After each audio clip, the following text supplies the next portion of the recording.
over 140 projects built around the world, Renzo Piano is one of the top earning architects in the world with a net income of $20 million. But how did he get started in architecture? What inspired him? And ultimately, what led to his big break that led to the success that he has now? Well, in this video, I'm going to be breaking that down. So if you're interested, let's get started.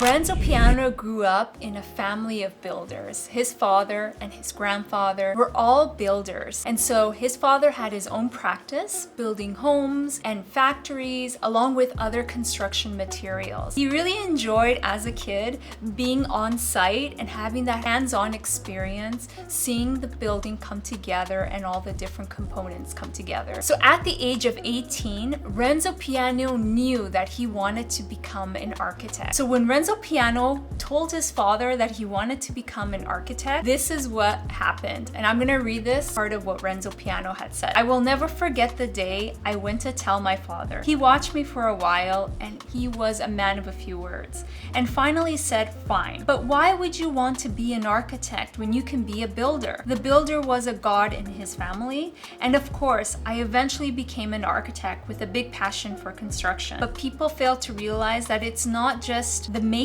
of things. In ancient Greek, the world is also about the process of invention and creation, and that is what it means to me." So Renzo Piano was interested in that process of creation, and as he mentions, the art of building. And so that is what led him into going into architecture and ultimately becoming an architect. So after graduating architecture school, Renzo Piano worked for his father. And then later on, Renzo Piano expanded his skills, his technical skills and design skills by being an intern for Louis Kahn and a structural engineer.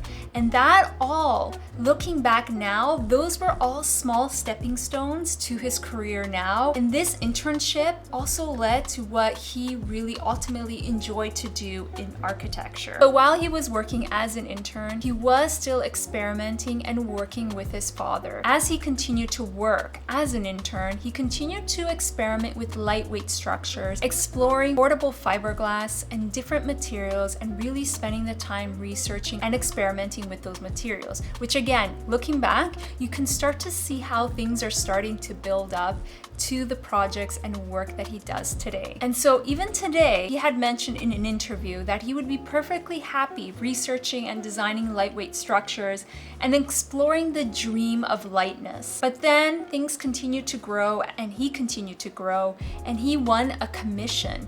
And this commission was the turning point of his career. So upon winning his first international commission, he got to design the pavilion for the Italian industry for the Expo 70 in Osaka, Japan. And this was that turning point, that big break, which I'm sure at the time he did not realize that. But he worked with his father's company that built construction materials and so on.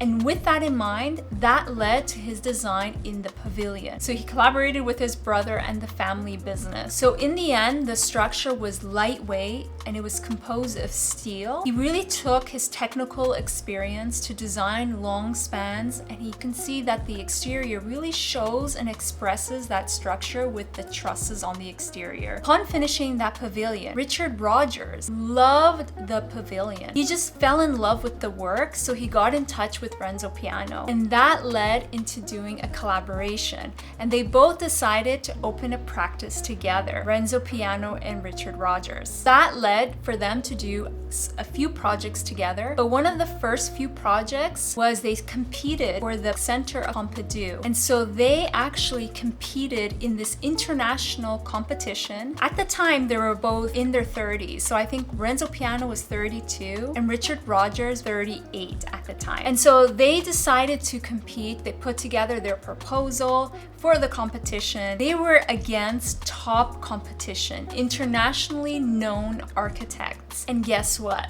they won the commission. And the project rocked the world of architecture. It brought the inside out and completely took the architectural world upside down, which I thought this is such a great lesson, how someone as them at the time who was not known in the architecture world could win a competition simply by having great ideas and putting together a great project. And that ultimately led them to winning. And at the same time, it brought their name into the industry, and now they're known for that project, and it's one of their top projects, and they're famous for it, and it has been so well received, and it is beautifully done. There's such poetry and elegance to it, and it was completely outside of the box at that time. So this was a complete surprise to them that they won the competition, and it was not only a surprise to them, but to, again, the whole architectural world. And I just want to read this clip from the New York Times that declared their design. They turned the architecture world upside down. More literally, it turned architecture inside out, since in the museum, the apparent structural frame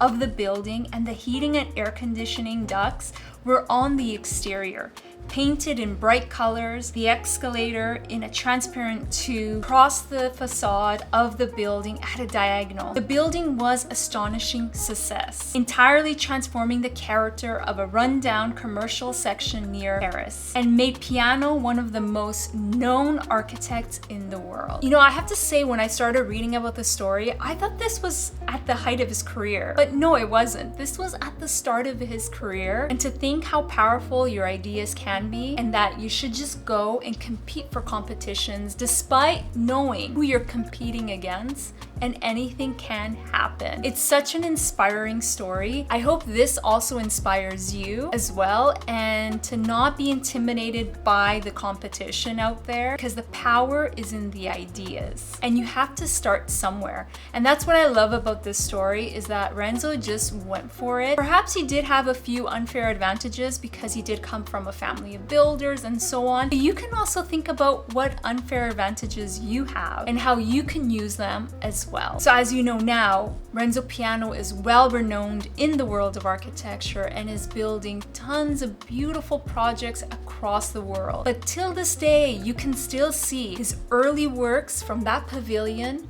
just reflected in his works today. So I thought that this was such a great story to share with you all, and I hope you take this as an inspiration for your projects as well. If you enjoyed this video, I think you're also going to enjoy this video here. And if you'd like to support the channel, don't forget to subscribe. I'll see you on the next video. Until then, bye!